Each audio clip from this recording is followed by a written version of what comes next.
Bonjour Pascal. Bonsoir. Bonsoir, oui. Nous voilà réunis pour un nouveau numéro du blog et aujourd'hui nous allons parler de l'art dans la publicité. Et donc je vais commencer par la première question. Alors à votre avis Pascal, la publicité, c'est de l'art? Alors je vais reprendre un peu votre introduction parce que l'art dans la publicité, les œuvres d'art, c'est ça le sujet. Parce que l'art dans la publicité, ça sous-entend déjà que la pub est de l'art. Les architectes pensent que l'architecture c'est de l'art. Je pense que l'art c'est... L'art est partout déjà. Maintenant votre question c'était... La publicité, est-ce que c'est de l'art?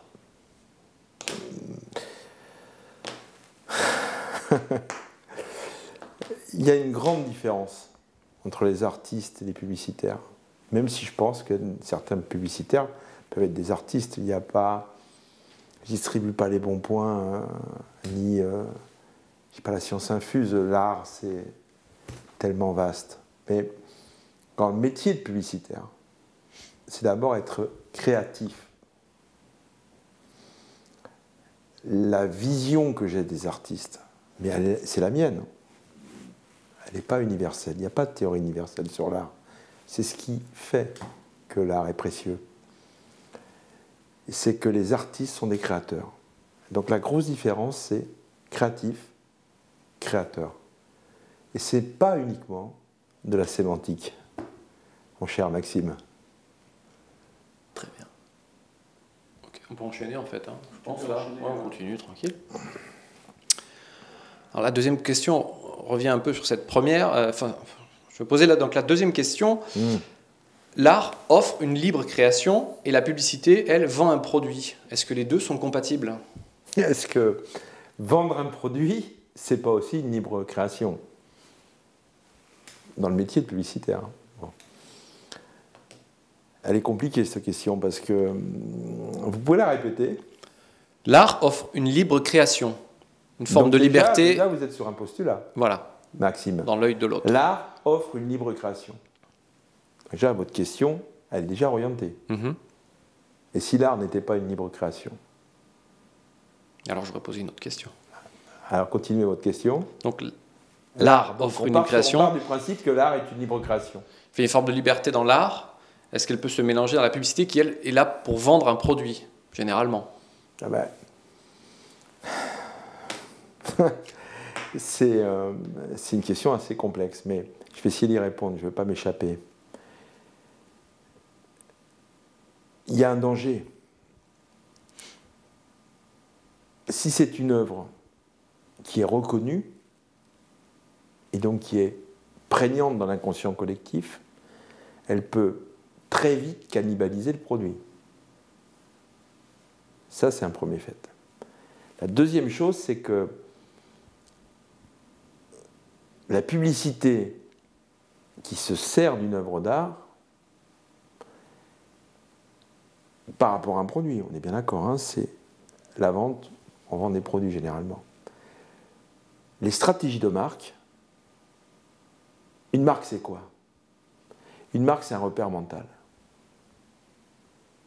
Donc le repère mental qu'on va faire sur une œuvre d'art qui va avoir une reconnaissance et qui va être d'une façon prégnante dans l'inconscient collectif, va se porter à travers l'œuvre d'art. Et on peut imaginer tous les dangers. Alors je ne dis pas que ce n'est pas compatible, et je suppose que vous aurez des questions qui vont venir dessus, mais attention à la cannibalisation des produits sur des œuvres qui ont l'assentiment des publics, au moins. Pour moi, l'assentiment public, vous savez, c'est très simple, hein. C'est du top of mind, je l'ai dit dans d'autres blogs, c'est la présence à l'esprit. Prenez un Van Gogh, vous aurez une présence à l'esprit sur les tableaux les plus connus. Et attention aux effets pervers. C'est très bien parce qu'il y a un lien avec les questions suivantes. Déprécie-t-on une œuvre en l'utilisant dans la publicité? Je prends l'exemple sur les pots de yaourt Nestlé de l'œuvre de Vermeer. Vermeer. Très beau tableau d'ailleurs. On sait que le tableau de Vermeer, il fait à peu près, c'est presque un 18-24 ou peut-être un peu plus grand. Je n'ai pas le format en tête. Il était au musée Rembrandt à Amsterdam. D'ailleurs, quand on voit cette salle du musée Rembrandt, on s'aperçoit que l'œuvre, le talent de Vermeer par rapport à ses contemporains est exceptionnel, vraiment au-dessus. Alors c'est la laitière et le pot au lait. Alors moi je n'ai pas d'avis. J'ai pas d'avis parce que franchement ça me fait chier quand je le vois un tableau de cette qualité sur des boîtes de chocolat. Franchement je me dis que l'œil s'éduque. Alors comme l'œil s'éduque, est-ce qu'on doit éduquer parce que c'est des reproductions, est-ce qu'on n'est pas dans le format? Vous savez, en peinture, l'homothétie n'existe pas. C'est une règle. Un tableau qui fait comme ça, vous le projetez comme ça, de cette grandeur, si vous le multipliez par 2 ou par 3, 300, 400, 500%, c'est plus le même tableau. Alors, est-ce que ça contribue? Oui, non, mais c'est le concept qui est intéressant. Ça, c'est pas discutable. Je vais pas moi de juger si le concept... c'était Danone, je crois, qui avait fait... C'est Danone, oui, c'est Nestlé. Hein. C'est Nestlé. Bon, après, ça, on le dira, je pense. Donc Danone.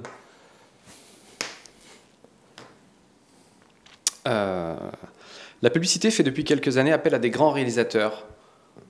Est-ce que la publicité... je vais recommencer. La publicité fait depuis quelques années appel à des grands réalisateurs. Ne veut-elle pas devenir un art, elle aussi? On utilise la renommée du réalisateur pour... je pense on l'utilise cette fois-ci comme une marque caution. Mais enfin, il y a une lisibilité qui est quand même réduite. Parce que qui a accès au réalisateur? Quand vous voyez une pub, vous pouvez en voir tous les jours, en télé ou ailleurs. Vous savez qui c'est qui les a réalisés, vous êtes dans la pub, vous avez peut-être une déformation professionnelle. Mais qui c'est qui a réalisé ces pubs? Personne. Ce qui a d'intérêt en utilisant un grand réalisateur, c'est son talent. Si le talent est perceptible et qu'il va sublimer le produit, là il y a un intérêt, mais j'en vois pas d'autre intérêt. Impeccable. L'exposition de Murakami à Versailles, on en a beaucoup parlé. Ouais. C'est un acte commercial ou artistique? Murakami, il faudrait expliquer d'abord, pour ceux qui vont regarder le blog, tout le monde ne connaît pas. Murakami, c'est les mangas. Donc c'est cette expo qu'on en parle. Voilà. Alors, est-ce que c'est de la pub ou pas? Non, je pense que l'expo de Murakami, c'est une expo qui sublime les mangas. Pourquoi pas? Alors, est-ce que c'est publicitaire, pas publicitaire? La pub à la bon dos aussi, il faut aussi parfois l'épargner.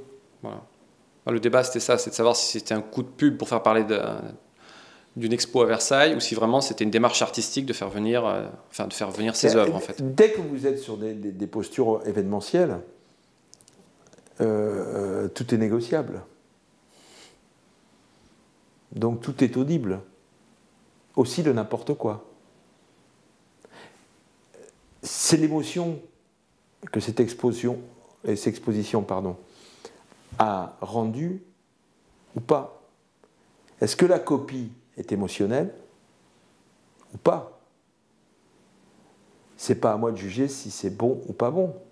C'est ceux qui sont allés à l'expo pourront vous dire si cette expo leur a envoyé quelque chose. Alors, attention, parce que derrière ce type d'exposition, derrière certains paramètres, il y a des effets de mode. Une exposition de manga, aujourd'hui, c'est pas anodin. C'est pas fait par hasard comme ça. Prenez aujourd'hui dans les marchés de la BD, le manga, c'est important.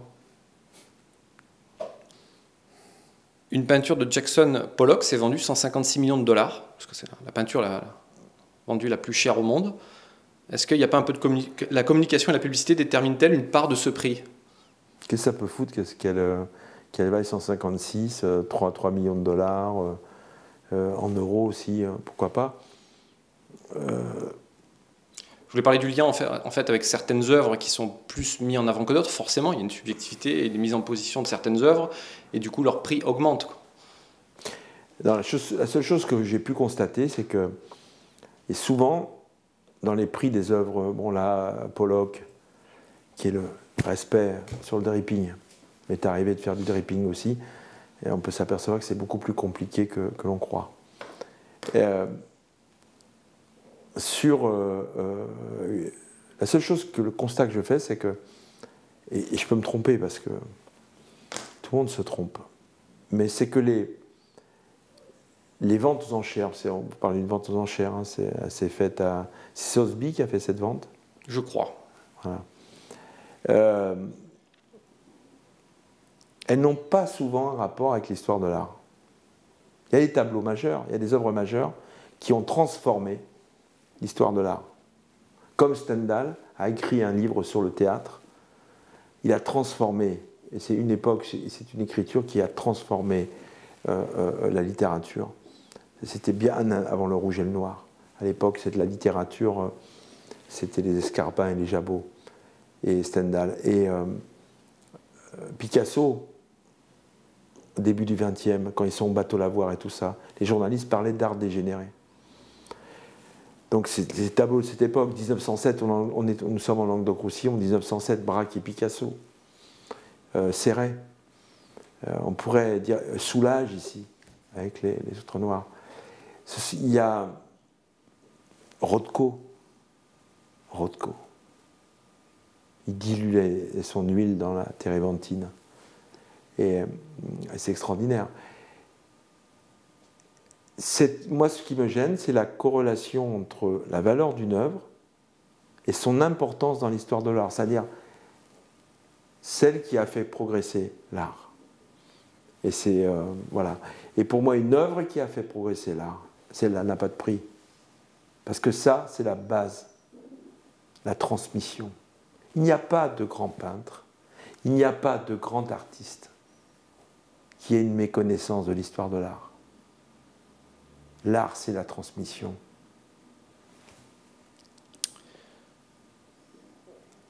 Un mot sur le pop art Andy Warhol et le lien avec la publicité, évidemment. Je vous laisse libre cours en fait sur cette question.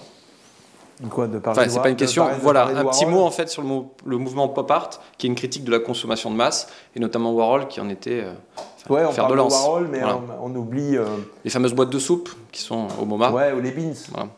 Les haricots. Voilà. Ouais, mais qu'est-ce que je dois dire dessus si j'aime Warhol, si l'importance que ça a dans l'histoire de l'art, par exemple, voilà.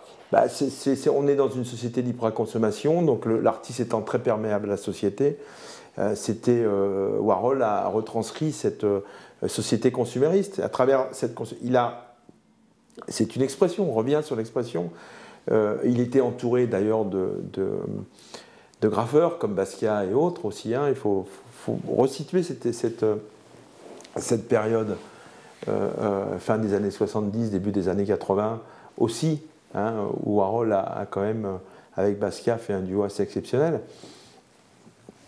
Je pense que il était difficile de parler de boîtes de haricots, de beans ou de soupe au XVIIIe siècle, hein, parce que les conserveries n'existaient pas. Donc, alors parler de Warhol, ouais, mais moi je voudrais aussi qu'on ne parle pas uniquement de Warhol, même si j'aime sa banane. J'aime bien aussi qu'on parle un peu de ceux qui ont fait avancer cette époque factory. Il y en a d'autres. Et puis, il y a Warhol, mais on peut parler de Liechtenstein aussi, qui encore aujourd'hui est encore très présent. Voilà, pour moi, l'art, ça ne se résume pas à un artiste, ça se résume à une expression artistique. Ok. Alors, attendez, je me perds dans les questions. Que j'ai oublié. Il en reste deux, en fait. Donc, il y en avait une, je vais la poser quand même. Quel art se prête le mieux à la publicité, à votre avis ?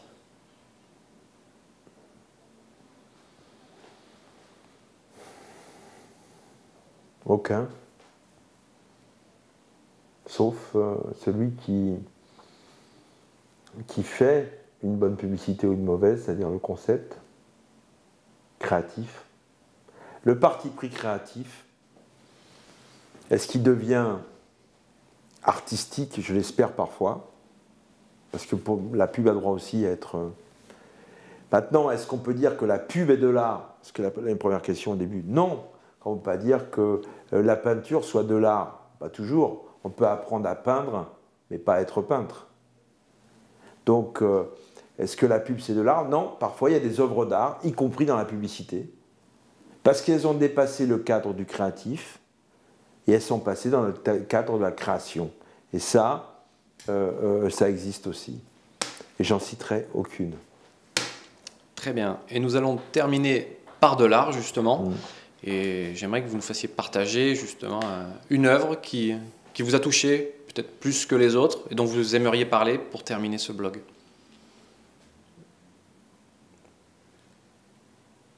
Il y a des choses qui m'ont marqué au cours de ma vie, des œuvres d'art. Je pense qu'une seule œuvre d'art, ça serait réducteur. Mais celles qui vous poursuivent. Déjà, il y a quelque chose qui m'a toujours poursuivi, c'est ce qu'a dit un artiste universel. Je ne vais pas citer une œuvre d'art concernant cet artiste. C'est Picasso. Ça me guide aujourd'hui dans mon métier. L'important, ce n'est pas l'inspiration, mais l'expiration. Venant de Picasso, c'est très intéressant. Et puis, il y a les artistes qui m'ont marqué. Il y a Rothko. Il lui est très important pour moi. Van Gogh. J'étais retourné, moi, au musée de Van Gogh à Amsterdam. Il y a une succession de tableaux, c'est là qu'on s'aperçoit. C'est terrible. On sort, j'étais pas bien. Moi. Après 2 heures d'expo, et puis on termine par le champ de blé, les corbeaux. Il y a une puissance qui vous anéantit. Voilà. C'est là qu'on voit que l'obsession, parce que tous les artistes sont obsessionnels. Gogh, c'était la lumière. Et puis il y a une œuvre beaucoup plus, parce que c'est une œuvre qui m'a imprégné, qui m'imprègne encore aujourd'hui. Je dirais que c'est une œuvre majeure parce que c'est aussi ma génération. On est né la même année. C'est celle de Jean-Michel Basquiat, quand Warhol d'ailleurs décède. Sur une porte, il peint une rose noire. Alors, c'est pas... Les puristes vous diront, c'est pas l'œuvre majeure de Jean-Michel Basquiat, mais c'est une expression, là, on parlait d'intemporalité, c'est vraiment, pour moi, l'expression intemporelle. Merci. Est-ce que j'ai dit des conneries, monsieur l'artiste ?